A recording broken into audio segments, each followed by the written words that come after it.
semuanya. Perkenalkan, nama saya Vicky Makarima, Form 30 dari Prodi Pendidikan Kimia. Di video ini, saya akan melakukan suatu percobaan terkait materi koloid dengan judul pembentukan koagulasi dengan menggunakan asam.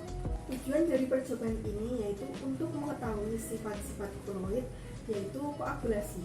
Sebelum kita melakukan percobaan, di sini saya akan menjelaskan sedikit mengenai koloid. Apa sih koloid itu? Nah, koloid merupakan campuran dari dispersi kasar dengan dispersi halus dengan ukuran partikel-partikelnya antara 10⁻⁷ dan 10⁻⁵ cm. Dalam sistem koloid terdapat dua fase, yaitu fase pendispersi dan fase terdispersi. Walaupun nampak sebagai dispersi homogen, namun koloid merupakan dispersi heterogen.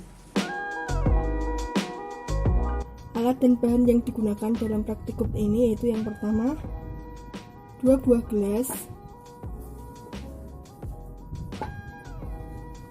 kemudian sendok atau pengaduk, kemudian santan, susu, dan jeruk nipis.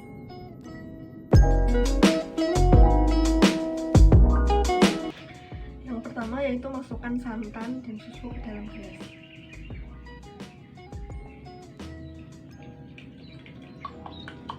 Kita masukkan susu pada gelas label 1 dan santan pada gelas yang berlabel 2.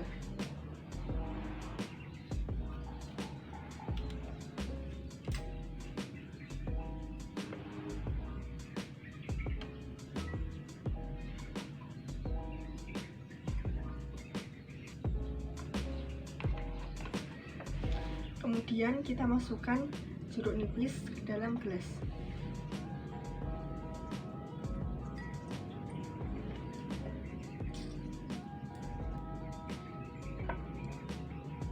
Selanjutnya, yang satunya.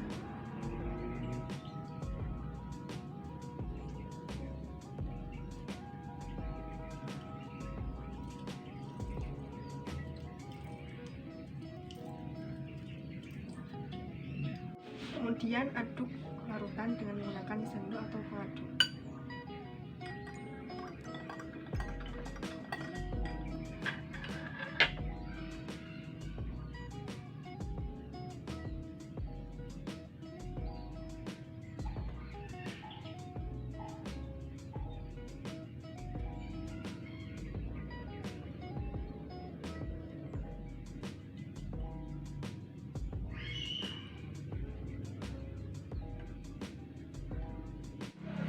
Kemudian amati perubahan yang terjadi pada susu dan santan. Pada gelas sampel pertama yaitu susu, setelah ditambahkan jeruk nipis terjadi perubahan, yaitu adanya gumpalan-gumpalan yang terdapat pada susu. Pada gelas sampel kedua yaitu santan, setelah diberikan jeruk nipis terjadi perubahan, yaitu adanya gumpalan-gumpalan pada santan.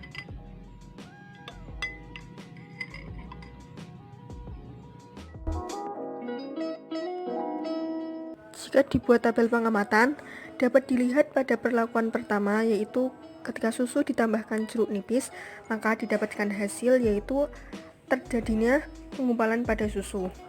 Begitu juga pada perlakuan yang kedua, yaitu ketika santan ditambahkan pada jeruk nipis, maka terjadi penggumpalan pada santan.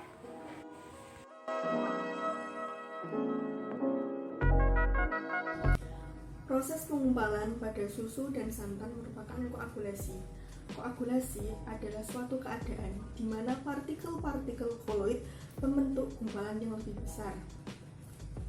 Kemudian susu dan santan merupakan koloid dan termasuk salah satu contoh protein.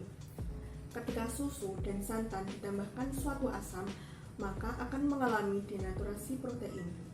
Denaturasi protein ini merupakan perubahan struktur lengkap dan karakteristik bentuk protein akibat gangguan interaksi sekunder, tersier, dan kuaterner struktural seperti suhu, penambahan garam, enzim, dan lain-lain. Saat susu dan santan ditambahkan suatu asam, di mana pada percobaan ini kita menggunakan jeruk nipis, maka kandungan struktur dari susu dan santan itu sendiri akan terputus, sehingga struktur-struktur tersebut akan berkumpul dan mengumpal. Proses pengumpalan pada denaturasi protein ini disebut koagulasi.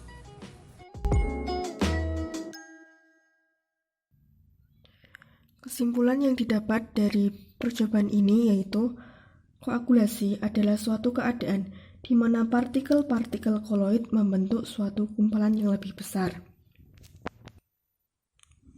Proses pengumpalan pada susu dan santan disebabkan adanya denaturasi protein yang disebabkan oleh penambahan asam, yaitu jeruk nipis.